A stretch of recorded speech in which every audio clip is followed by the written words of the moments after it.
तो hello guys, कैसे आप सब लोग। मैं आज आपके लिए एक्सप्लेन करने वाला हूँ जुजुत्सु काइसेन का सीजन 2 एपिसोड 7 और 8। तो चलिए शुरू करते हैं। तो हम सबसे पहले कोकिची को देखते हैं जो मेगा मारू में होता है और वो माहितो पर अपनी कैनॉन की मदद से उस पर हमला कर देता है, लेकिन माहितो आसानी से बच जाता है। फिर कोकिची अपनी 2 साल की पावर को यूज कर देता है और वो माहितो पर हमला कर लेता है, लेकिन माहितो खुद को एक बर्ड में बदल देता है जिसकी वजह से वो बच जाता है। और इसके बाद माहितो हंसने लगता है और फिर से कोकिची उस पर एक अपना कर्स पावर यूज करने वाला होता है जिसके पास वो सिर्फ 4 ही बचे होते हो। मतलब वो एक कैप्सूल में उसने अपना पावर बंद किया होता है और फिर वो उस पर शूट करने के लिए उस कैप्सूल को डाल लेता है और उस पर शूट कर देता है, जिसकी वजह से उसका एक हार्ट फट जाता है। जिसके बाद गेटो ये सारा तमाशा देख रहा होता है और फिर से हम कोकिची और माहितो को देखते हैं। माहितो उस पर जाके अपने एक हाथ से चूरी बना लेता है और फिर वो उसके सारे पीछे के वायर्स पार्ट देता है, जिसकी वजह से मेकामारू बहुत ज्यादा खराब हो जाता है। और फिर कोकिची उस पर अपना वार कर देता है और माहितो जंगल में दूर जाकर गिर जाता है। जिसके बाद माहितो बहुत ज्यादा इंजर्ड हुआ होता है, लेकिन वो अपना डोमेन एक्सपोजर यूज कर देता है जिसका नाम होता है सेल्फ एम्बॉडीमेंट ऑफ परफेक्शन, जिसकी वजह से वो कोकिची को मार देता है।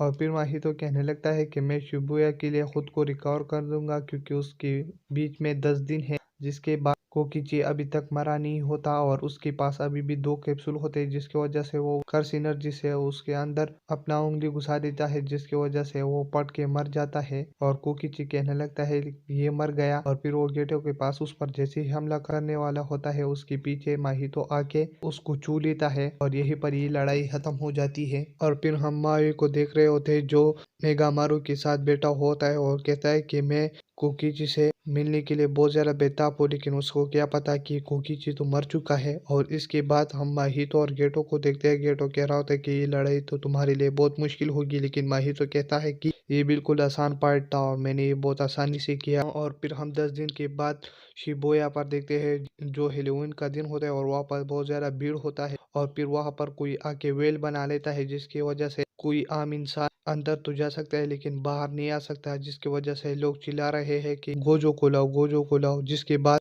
हम ग्रुप 1 को देखते हैं जिसमें ननामी सान, मेगुमी, तकुमा होता है। क्यूटा का ननामी से कह रहा होता है कि इस वेल के अंदर जो भी है उसकी मोबाइल का सिग्नल काम नहीं कर रहा। जिसके बाद हम ग्रुप 2 को देखते हैं जिसमें नुबारा, माकी और नाओबितो होता है। नाओबितो जेनन क्लैन का हेड होता है। अकारी नाओबितो को कह रहा होता है कि इस वेल के बाहर हम लोग रहेंगे और अंदर सिर्फ गोजो जाएगा और फिर वो अंदर सब कुछ संभाल के सब कुछ खत्म करके हम फिर से घर जा सकेंगे।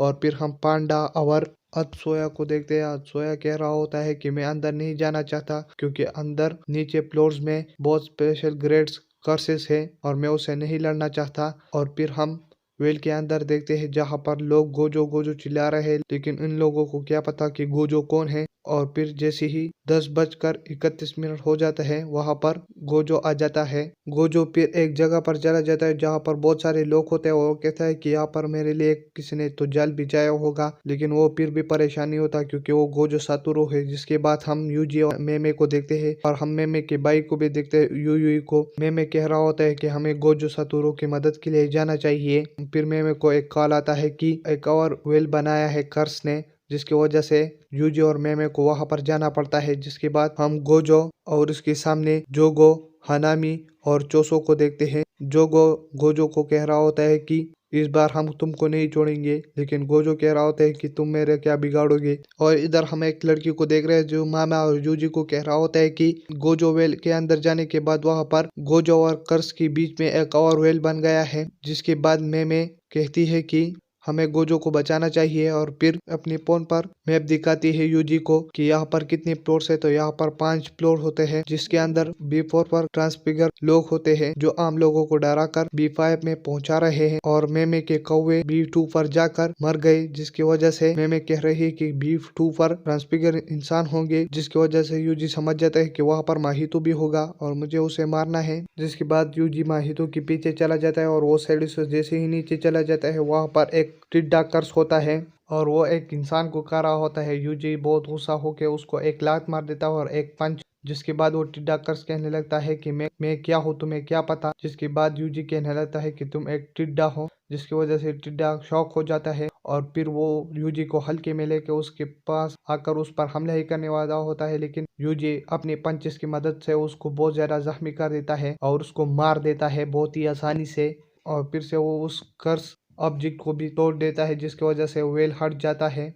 और दूसरी तरफ मैं बी ने सारे ट्रांसफिगर लोगों को मारा हुआ होता है और फिर वो यूजी के पास आकर उसको शाबाशी दे रहा होता है कि तुमने एक टिड्डे कर्स को मार दिया। और फिर हम माहितो को देखते हैं जो गोजो को मारने के लिए उसके पास जा रहा हुआ होता है। और फिर मैं और यूजी B5 पर जाते हैं, लेकिन वहां पर कोई नहीं होता। और फिर यूजी देखते हैं वहां पर एक लड़की होती है। यूजी उसके पास जाकर उसे पूछ ही रही होती है, लेकिन वो बहुत शॉक में होते हैं। और फिर हम गोजो को देखते हैं जहाँ पर हनामी सारे रास्ते बंद कर देता है। गोजो कहने लगता है कि तुम्हें सारे रास्ते बंद करने की जरूरत नहीं, क्योंकि मैं यहाँ से जाने वाला नहीं हूँ, मैं तुम सबको मारूंगा। जिसकी वजह से जोगो सारे इंसानों को रेल की पटरी पर ला देता है। ये जोगो ने और हनामी ने इसलिए किया हुआ होता है क्योंकि ये सब इसका प्लान होता है कि सारे लोग गोजो के करीब जाए, क्योंकि वो अपना पावर सही से यूज नहीं करेगा। और फिर हम फ्लैशबैक में देखते हैं जहाँ पर गेटो जोगो को बताता है कि हम गोजो के साथ बहुत सारे लोगों को लाएंगे, क्योंकि उसके पास जैसी ही भीड़ होगा वो अपने पावर को यूज नहीं कर सकता और वो ना अपने डोमेन एक्सपोजर को यूज कर देता है, क्योंकि उसका डोमेन एक्सपोजर बहुत ज्यादा तेज है। और फिर जोगो गोजो पर हमला कर रहा होता है, लेकिन गोजो उससे आसानी से बच रहा होता है। और फिर जोजो भी उस पर अपना हमला करता है, लेकिन गोजो बच जाता है। और जिसके बाद हनामी और जोगो दोनों उस पर हमला कर रहे होते हैं, लेकिन वो वहां से हटकर बच जाता है। जिसके बाद हम देखते हैं कि गेटो ने जोगो को बताया हुआ होता है कि